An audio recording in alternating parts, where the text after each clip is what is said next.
அனைவ- அனைவருக்கும் வணக்கம். சமயக் தரிசனம். உயிரினுடைய இயல்புகள் குறித்து நாம் பார்த்து வருகிறோம். அதிலே குணஸ்தானம் என்ற ஒரு அம்சத்தை புரிந்து கொள்வதற்கான முயற்சி. குணஸ்தானத்தை தெரிந்து கொள்வதற்காக வினையினுடைய வகைகள் பற்றி நாம் தெரிந்து கொண்டோம். அந்த வினைகள் முழுவதும் அழிக்கப்பட்டால்தான் தூய இயல்பு கிடைக்கும் ஆன்மாவுக்கு. அதனால் அந்த வினைகளை அழித்து படிப்படியாக அழித்து குணத்தினை பெறுவது, குறைந்த குணநிலையில் இருந்து அதிகமான குணங்களை பெற்று நாம் தூய ஆன்மாவாக மாறுவதை, ஒவ்வொரு படியாக முன்னேறுவதை குணஸ்தானம் என்று கூறுகிறோம். அதை தான் இந்த இடத்துல நம்ம பார்க்குறோம். இதை பொறுத்த வரைக்கும் குணஸ்தானத்தில்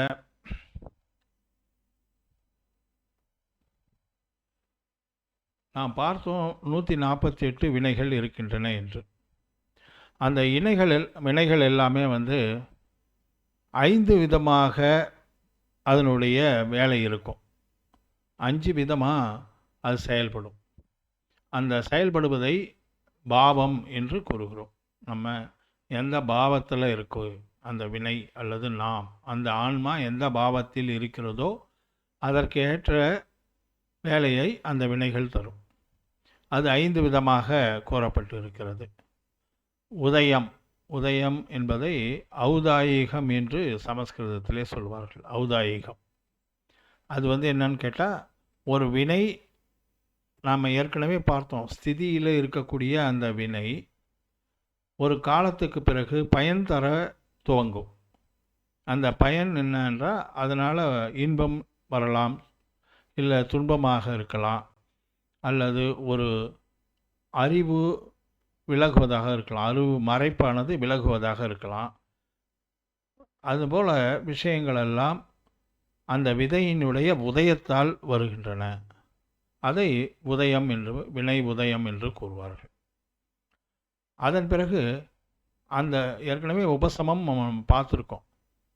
ஒரு வினையானது நிறைந்திருக்கின்ற அந்த வினைகளை தனிவு செய்து வைத்தல், அது அடக்கி வைக்கிறது. அதனுடைய பலனை தராமல் அதனை அடக்கி வைத்தல், அவ்வாறு செய்வதை உபசமம் என்று சொல்வார்கள்.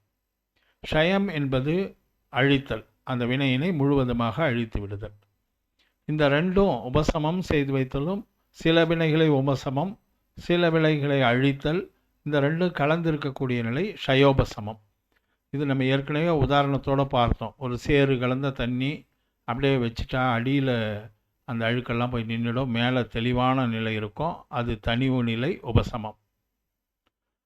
அந்த தண்ணியை வடிகட்டினோம்னா முதல் தடவையிலேயே முழுவதும் பியூர் ஆகிடாது, கொஞ்சம் கலந்தும் கொஞ்சம் சுத்தமாகவும் இருக்கும். அது க்ஷயோபசமம். அந்த முழு அழுக்கும் நீக்கிவிடப்பட்டால் அது க்ஷயம். இவற்றை தவிர பாரிணாமம் என்ற ஒரு நிலை இருக்கிறது. அது என்னன்னு பார்த்தீங்கன்னா, இந்த செயல்கள் எதுவுமே இல்லாமல் அப்படியே இருக்கக்கூடியது. அது உதயமும் ஆகாது, அந்த வினை உபசமமும் ஆயிருக்காது, க்ஷயமும் ஆயிருக்காது, க்ஷயோசமமும் ஆயிருக்காது. இப்போ இந்த நிலை எப்போ ஏற்படும்னு சொன்னோம்னா, வினையே இல்லாத நிலையில் தான் இந்த மாதிரி இருக்கும். வினையானது இருந்துட்டா அது ஒன்று உதயமாகும், இல்லைன்னா அடங்கி போயிருக்கும், இல்லைன்னா அழிவும் அடங்கி போனதனமாக இருக்கும். அதனால் பாரிணாமம் என்பது அந்த ஆன்மாவினுடைய இயற்கையான ஒரு உருவத்தை குறிப்பது. அதனால் எதுவும் அங்கு இல்லாமல் இருக்கும். இந்த நிலை வர வேண்டும் என்று சொன்னால் எல்லா வினைகளும் அழிக்கப்பட்டு இருக்க வேண்டும். அப்போ தான் எந்த பணியும் அந்த வினைகள் செய்யாது. அதுபோல் 5 நிலையானது இதிலே கூறப்படுகிறது. இந்த 5 நிலைகளிலான தான் நம்ம வினையினை அழித்தல் அல்லது அடக்கி வைத்தல் என்ற பணியினை செய்கிறோம். அதன் மூலமாகத்தான் குணநிலையானது உயர்கிறது. அந்த குணநிலைகளை பற்றி தான் நம்ம பார்க்கணும். இப்போ இதிலே பந்தமாக வினைகள் இப்போ நம்ம 108 வினைகளை பற்றி சொன்னோம். அந்த 108 வினைகளும் ஒரே நேரத்தில் ஒரு உயிரோடு பந்தமாகி இருக்காது. ஏன் காரணம் என்னென்னா, இப்போ தரிசன மோகனியம் என்று பார்க்கும்போது 3 மித்யாத்துவம், சமயக் மித்யாத்துவம், சமயத்துவ பிரகிருதி. இப்போ மித்யாத்துவம் என்று ஒன்று இருந்தால் அங்கு ரெண்டு கலந்த நிலையாக இருக்கிற சமயக் மித்யாத்துவம் இருக்காது. ஏன்னா முழுதும் மித்யாத்மாவே இருக்கிறவங்களுக்கு சமயக் மித்யாத்துவம் எப்படி இருக்க முடியும்? அதே போல் சமயத்துவ பிரகிருதியும் இருக்காது. அந்த மாதிரி இருக்கிறதால அங்கே மித்யாத்துவம் ஒன்று மட்டும்தான் இருக்கும். அப்போ 3 வினைகளில் அந்த ஒரு வினை மட்டும்தான் பந்தமாகி இருக்கும், மீதி 2 வினை பந்தமாகி இருக்காது. அதே நிலை தான் சமயக் மித்யாத்துவத்துக்கும். சமயக் மித்யாத்துவம்னு ஒன்று வந்துட்டால் அந்த முழு மித்யாத்துவமும் இருக்காது, சமயத்துவ பிரகிருதியும் இருக்காது, அதுவும் இன்னும் பிறந்திருக்காது. அப்போ அது 2ம் இருக்காது, ஒன்று தான் இருக்கும். சமயத்துவ பிரகிருதி அந்த மாதிரி தான், அப்படி புரிந்து கொள்ள வேண்டும். மித்யாத்துவம், சமயக் மித்யாத்துவம், சமயத்துவ பிரகிருதி, இது 3ல் ஏதாவது ஒன்று தான் ஒரு நேரத்தில் ஒரு ஆன்மாவோடு பந்தமாகி இருக்கும், மீதி 2 பந்தமாகாது. அது போலவே நாம வினைகளில் சில இருக்கின்றன. என்னன்னு கேட்டால் சம்ஹனனம். சம்ஹனம்னா உடலுடைய அந்த உருவத்தை பொறுத்து நம்ம ஏற்கனவே பார்த்தோம். வஜ்ர விருஷப வார சம்ஹனனம் என்று சொல்வார்கள். மிகவும் உறுதியான உடல், அதுக்கப்புறம் கொஞ்சம் உறுதி குறைந்த உடல், அப்புறம் அதை விட உறுதி, அப்படி ஒரு 6 வகையாக நாம வினையில் நம்ம பார்த்தோம். அப்போ அந்த 6 வகையான சம்ஹனங்களில் ஏதாவது ஒன்று தான் ஒரு ஆன்மா கூட பந்தமாகி இருக்கும். 6 உடலும் ஒரே நேரத்தில் ஒரு ஆன்மா கூட எப்படி இருக்க முடியும்? 6 உடலை பெற முடியாது இல்லையா? ஏதாவது ஒரு உடலைத்தானே பெற முடியும். அப்போ அந்த ஒரு உடலுடைய தன்மை மட்டும்தான் அந்த உடலில் இருக்கும். அப்போ 6ல் 1 தான் இருக்கும், 5 இருக்காது. சங்காதம் என்பது அந்த இடைவெளி இல்லாமல் எலும்பு நரம்பு இவற்றையெல்லாம் அமைத்து வைக்கக்கூடிய அமைப்பு. 6 விதமான அமைப்பு பார்த்தோம். அதுலேயும் 1 தான் இருக்கும், 5 இருக்காது. அதே போல் நிறம், 5 நிறம். 5 நிறத்துக்கு ஏதாவது ஒரு நிறம் தான் இருக்க முடியும் ஒரு உடலுக்கு, மீதி 4 நிறம் இருக்காது.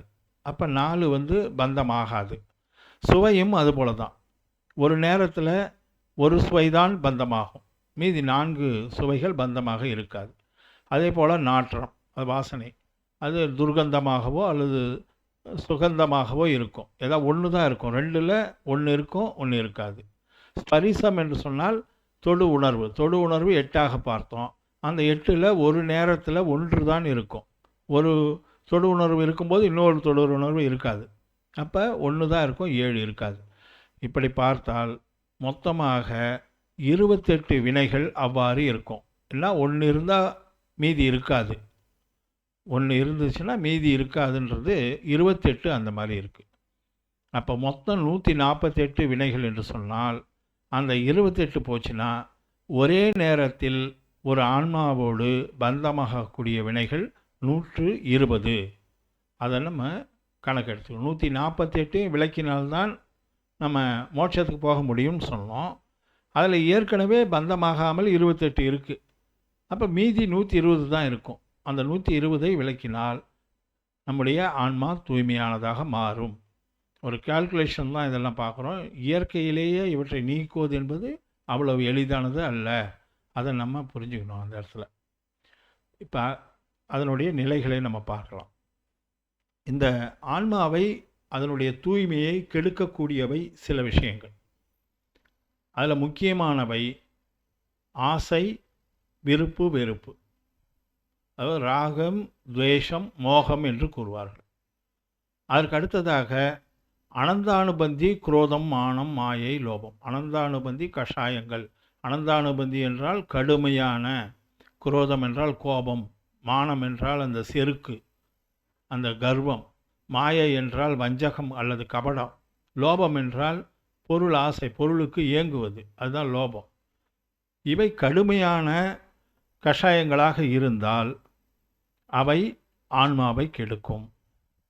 அதே நேரத்தில் தரிசன மோகனீதத்தில் இருக்கக்கூடிய மித்யாத்துவம், சமயக் மித்யாத்துவம், சமயத்துவ பிரகிருதி, இவையும் தூய்மையை கெடுப்பவை தான். இதில் மித்யாத்துவம் கெடுப்பது, சமயக் மித்யாத்துவமும் பாதி அளவுக்கு தான் கெடுக்கும். தூய்மையை பாதி அளவு கொடுக்கும், பாதி அளவு கெடுத்து தான் வச்சுருக்கோம்.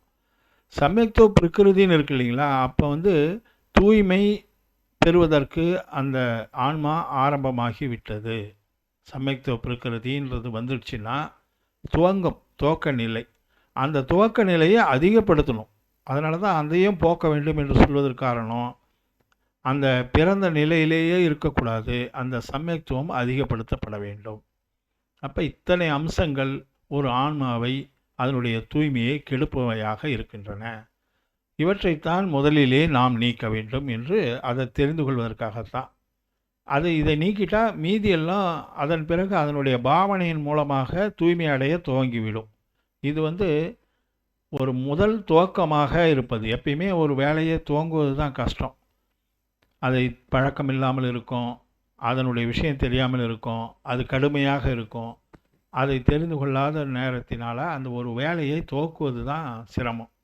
வேலையை துவக்கிவிட்டால், அது பழக்கமாகிவிட்டால், அதன் பிறகு அதை எளிதிலே கொண்டு செல்லலாம்.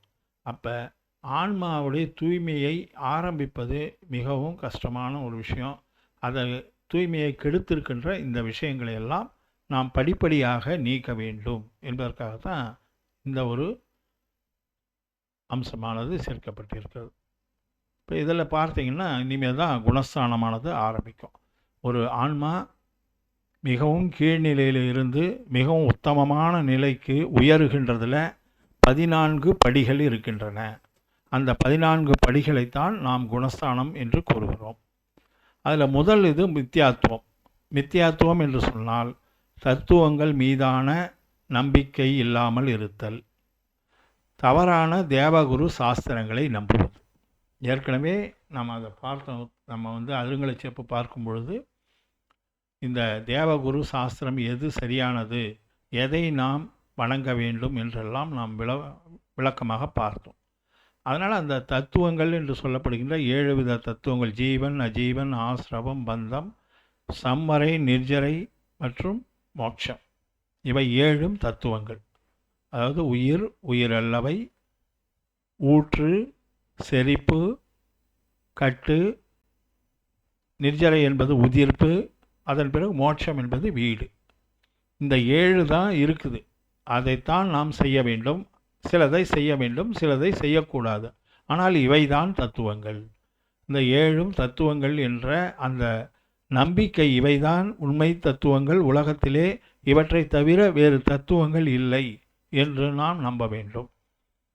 அதே போல் சரியான தேவகுரு சாஸ்திரங்களை படிக்க வேண்டும், அவற்றை நம்ப வேண்டும். இவை இல்லாமல் இருப்பது மித்யாத்துவம். இதில் கொஞ்சம் கூட இல்லைன்னா அது மித்யாத்துவம், அறியாமை என்று தமிழிலே சொல்லலாம். ரெண்டாவது குணஸ்தானம் சாசாதனம். சாசாதனம் என்பது நற்காட்சியிலிருந்து வீழ்ச்சி அடைபவர். ஏற்கனவே நற்காட்சி இருக்குது, தவறான ஒரு நம்பிக்கையின் காரணமாக அந்த நற்காட்சியிலிருந்து வீழ்ச்சி அடைகின்ற நிலை சாசாதனம். இது நிலையில்லாத ஒரு நிலை. அது என்னன்னு பார்ப்போம். அதை பற்றி ஒன்று. அடுத்தது மூன்றாவதாக வருவது மிஸ்ரன். மிஸ்ரன் என்றால் கலப்பு. மிஸ்ரம் என்றாலே கலப்பு. அப்போ மித்யாத்துவத்தில் இருந்து கொஞ்சம் கொஞ்சமாக விலகி சமயத்துவம் என்கின்ற அந்த நற்காட்சி ஆரம்பிக்கிறது. அதாவது மித்யாத்துவம் முழுவதுமாக விலகவில்லை, நற்காட்சியும் முழுவதுமாக கிடைக்கவில்லை. இருந்தாலும் மித்யாத்துவத்திலிருந்து முன்னேறுகின்ற அந்த நிலை, ரெண்டும் கலந்திருக்கின்ற அந்த நிலை. ஏன்னா ஒரே நேரத்தில் மித்யாத்துவம் முழுசும் பட்டு நழிஞ்சு அப்படியே முழுமையான நற்காட்சி கிடைத்து விடாது. தினம் தினம் தினம் தினம்தான் நம்ம ஆன்மாவை ஒரு படியாக தூய்மைப்படுத்த வேண்டும். நம்ம தேவகுரு சாஸ்திரத்தை பற்றி சொல்லும் பொழுது கொஞ்சம் கொஞ்சமாக தான் நம்பிக்கை வரும். ஒரே நாளில் அப்படியே கம்ப்ளீட்டாக விட்டுட்டு இன்னொரு பக்கம் போக முடியாது. அதுபோல் இருப்பது தான் அந்த மிஸ்ரன் என்கின்ற அந்த நிலை. இப்போ இதில் அந்த நற்காட்சியை பெறுவதற்காக நாம் என்ன செய்யணும்னு ஏற்கனவே பார்த்தோம். இதில் மோகனிய வினை தான் அதுக்கு முக்கிய தடையாக இருப்பது. மோகனிய வினை 28ஆக இருக்கிறது என்பதனை நம்ம அந்த வினைகளுடைய விவரிப்பிலே பார்த்தோம். அதில் தரிசன மோகனியம் 3, மித்யாத்துவம், சமயக் மித்யாத்துவம், சமயக்தோ பிரகிருதி, இது 3 மீண்டும் மீண்டும் வருதுன்னு சொல்லிட்டு நீங்கள் அது தவறாக நினைக்கக்கூடாது. இதுதான் ரொம்ப முக்கியமான அம்சம் என்பதால் அங்கங்கு நம்ம அதை தெரிந்து கொள்ள வேண்டியிருக்கிறது. அதே போல் சாரித்திர மோகனி 25, அதில் நம்ம பார்த்தோம். கஷாயங்கள் 4 விதமாக இருக்கின்றன. அனந்தானுபந்தி, அப்பிரத்யாக்கியானம், பிரத்யாக்கியானம், சஞ்சுவரணம் என்று 4 வகையாக இருக்கின்றன. அனந்தானுபந்தி என்பது கடுமையான கஷாயம், அப்பிரத்யாக்கியானம் அதை விட கொஞ்சம் மென்மையானது, பிரத்யாக்கியானம் விடுபடக்கூடிய அந்த கஷாயங்கள்லாம் விடுபடக்கூடிய நிலை, சஞ்சுவரணம் என்பது முழுவதுமாக விடுபட்டு இருந்தாலும் கொஞ்சம் மறைஞ்சிருக்கும். அந்த மாதிரி நிலை சஞ்சீவனம். இந்த நான்கும் எதுலேயும் இருக்கும்? குரோதம், மானம், மாயை, லோபம் நான்குலேயும் இருக்கும். அப்போ 4 × 4 16. நோ கஷாயங்கள் என்று சொல்லக்கூடிய இந்த ஹாஷ்யம் முதற்கொண்டது சொன்ன ஒரு தடவை. ஆஷ்யம், துக்கம், ரதி, அரதி அதெல்லாம் பார்த்தோம். அது 9. அப்போ இது மொத்தமாக 28 வினைகள் மோகனீய வினைகளாக இருக்கின்றன. இவை முழுவதும் அழிஞ்சால் மீதி வினையெல்லாம் அழிஞ்சிடும். அது படிப்படியாக இது அழிய கூட தொடர்பு இருக்கிற வினைகள் எல்லாம் அழிஞ்சிக்கிட்டே வந்துடும். இதை அழிப்பது தான் கஷ்டம்.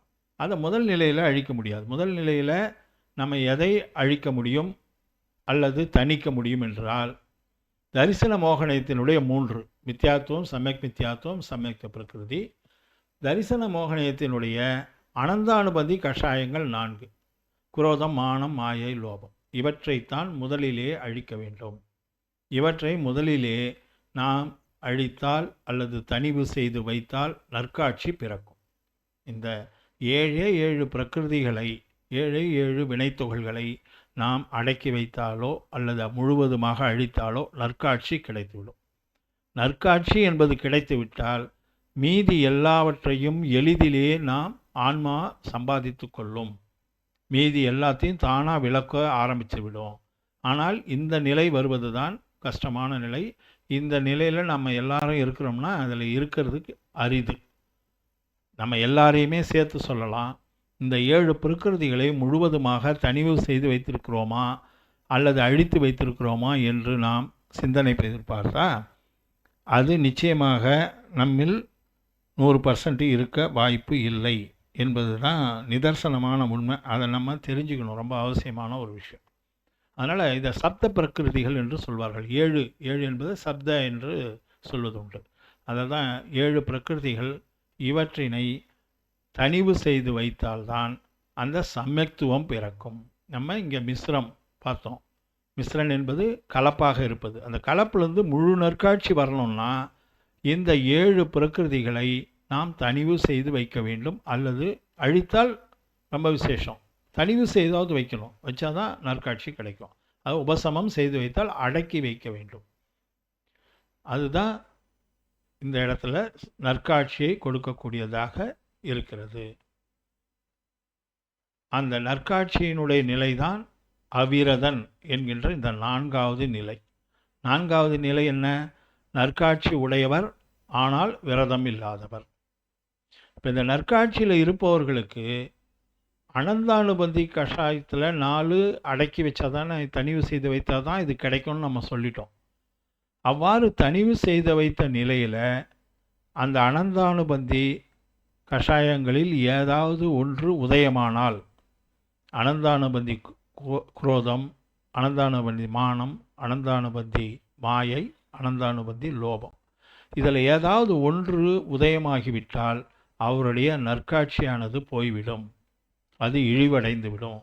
அவர் மீண்டும் கீழே விழுவார் அவருடைய நிலையில். அவ்வாறு கீழே விழும்போது தான் எந்த நிலை வருது பாருங்கள், சாசாதனன் என்கின்ற அந்த நிலை. நற்காட்சியிலிருந்து வீழ்ச்சி அடைபவருடைய நிலை சாசாதனன். அது அங்கே நிற்காது. இன்னும் நற்காட்சியில் இருக்கும். அப்படி இல்லைன்னா கீழே விழுந்து மித்யாத்துவத்தில் போய் விழுந்துடும். மலையிலிருந்து கீழே விழுதுன்ற நிலை என்று ஏற்கனவே ஒரு உதாரணம் பார்த்தோம். உச்சியில் இருப்பது நற்காட்சி நிலை. அவர் ஏதாவது ஒரு அனந்தானுபந்தி கஷாயம் உருவாயிடுச்சு, அந்த நிலையிலிருந்து வீழ்ச்சி அடைகிறாருன்னா அவர் விழுவது மித்யாத்துவத்தில் போய் தான் விழுவார். அந்த நடுவில் விழுகின்ற உச்சியிலிருந்து தரையை தொடும் வரை விழுந்து கொண்டே இருக்கின்ற அந்த நிலையில்லாத நிலை தான் சாசாதனம். அதை நம்ம தெரிஞ்சுக்கிறோம். இது 4வது நிலை நம்ம பார்த்தோம். அது நற்காட்சி உடையவர் ஆனால் விரதம் இல்லாதவர். அதற்கு என்ன காரணம்னா, அப்பிரத்யாக்கியான கஷாயங்கள் இருந்தால் விரதம் மேற்கொள்ள முடியாது. அப்பிரத்யாக்கியான கஷாயம் இருக்கு இல்லைங்களா, அது இருந்தால் அணுவிரதம் மேற்கொள்ள முடியாது. இல்லறத்தில் இருப்பவர்கள் விரதம் இருக்க முடியாது. நற்காட்சி இருக்கலாம், ஆனால் அவர் விரதியாக இருக்க மாட்டார். அப்பிரத்யாக்கியானதுன்னா என்ன அர்த்தம்? நம்ம ஏற்கனவே பார்த்தோம். அனந்தானுபந்தினா விடாப்பிடியாக பிடிச்சு வச்சிருக்கிற அந்த கஷாயம். அப்பிரத்யாக்கியம்னா விடறதுக்கு முயற்சி செய்கிறோம், ஆனால் விட முடியல, விலகாமல் இருக்கிறது. கொஞ்சம் கொஞ்சம் முயற்சி செய்தாலும் அது நடக்கவில்லை. ஆனால் தவறு என்று தெரியும். கோபப்படுவோம். கோபப்பட்டு அது தப்புன்னு புரிஞ்சுப்போம். அந்த மாதிரி நிலை அப்பிரத்யேகம். கோபப்பட்டு அது தப்புன்னு கூட தெரிஞ்சிக்காத நிலை தான் அனந்தானுபந்தி. அந்த விளக்கம் நம்ம ஏற்கனவே பார்த்தோம், மறுபடியும் அதை நினைவுபடுத்திக் கொள்ளலாம். அதனால் இந்த அப்பிரத்யேகான கஷாயங்கள் அணுவிரதத்தை தடுக்கும். அது இருந்ததுன்னா, அது விலகிடுச்சுன்னா நம்ம விரதியாக மாறலாம். அது போலவே அந்த 5 குற்றங்கள் நம்ம சொன்னோம் இல்லைங்களா, அதுவும் அணுவிரதத்தை தடுப்பவையாக இருக்கும். அப்போ அணுவிரதத்தை ஏற்காத நிலைதான் 4வது நிலை. இந்த 4வது நிலை அணுவிரதத்தை ஏற்காத ஒரு நற்காட்சியாளன், அவிரதன் என்று சொல்லுகின்ற இந்த 4வது நிலை அவிரதன். அது நற்காட்சியை உடையவர், ஆனால் விரதமில்லாதவர். 5வது நிலை நற்காட்சியை வைத்து கொண்டு விரதங்களை இருப்பவர். 12 வகையான விரதங்களை நாம் அருங்கலைச்செப்பு நூலை படிக்கும்போது பார்த்தோம். இல்லறத்தாருக்கு இருக்கக்கூடிய விரதங்கள் 12. அணுவிரதம் 5, குணவிரதம் 3, சிக்ஷாவிரதம் 4. இவையெல்லாம் விரதைகளுடைய பண்புகள். அந்த அளவுக்கு அந்த பண்புகளை நாம் வளர்க்க வேண்டும் என்று சொன்னால் அது விரதனாக, தேசவிரதன் என்று இதில் போட்டிருக்கு. ஏன்னா அவர் முழு விரதி இல்லை. காரணம், முனிவர் ஆனால் தான் முழு விரதி, இவர் அணுவிரதி தான். அதனால் தேசவிரதன் என்று கூறுகிறார்கள். இப்போ இது அபிரதனும் தேசவிரதனும் இந்த இல்லற நிலை இதுவரைக்கும் இருக்கும். அதுக்கு அடுத்தது நிர்கந்தராக அவர் ஆகும்போது, அந்த நிர்கந்தராக ஆகுவது பிரமத்தன் என்று கூறப்படும். அதான் முதல் நிலை. முனி நிலையில் முதல் நிலை அதுதான். பிரமத்தன் என்று ஏன் சொல்கிறார்கள் என்றால், அவர் பிரமாதங்களை உடையவராக இருப்பார். பிரமாதம் என்று சொன்னால் அதற்கான விளக்கம் அதுவும் கொஞ்சம் டைம் எடுத்துக்கும். அதால் நம்ம இந்த இல்லற நிலை 5வது நிலை இருக்கு இல்லைங்களா, தேசவிரதன், அதோடு இந்த பதிவினை முடித்து கொள்ளலாம். நம்ம அடுத்ததாக 6வது நிலையில் இருக்கக்கூடிய குணநிலையில் இருக்கிறத பார்க்கலாம். ரொம்ப ஸ்லோவாகவும் இல்லை சரியான விதத்தில் போகுதா அப்படின்னு சொல்லிட்டு நீங்கள் எனக்கு ஏதாவது ஒரு ஃபீட்பேக் கொடுத்தீங்கன்னா அதன்படி நம்ம தொடரலாம். நம்ம ஏற்கனவே இதில் சொன்ன மாதிரி குரல் பதிவு மட்டும் இல்லாமல் யூடியூப்லேயும் இதில் காட்சிப்படுத்துவதற்காக அதுலேயும் பதிஞ்சிக்கிட்டு இருக்கிறோம். அந்த நிலையில் யூடியூப்பில் இருக்கக்கூடியவற்றையும் நீங்கள் பார்த்து அந்த நல்லறம் என்கின்ற அந்த யூடியூப் சேனலை அனைவருக்கும் அதை ஆதரிக்குமாறு கேட்டுக்கொண்டு வாய்ப்புக்கு நன்றி கூறி அமைகிறேன். அனைவருக்கும் வணக்கம். ஜெய் ஜினேந்திரா. இளங்கோ திருமொழி, திண்டிவனம்.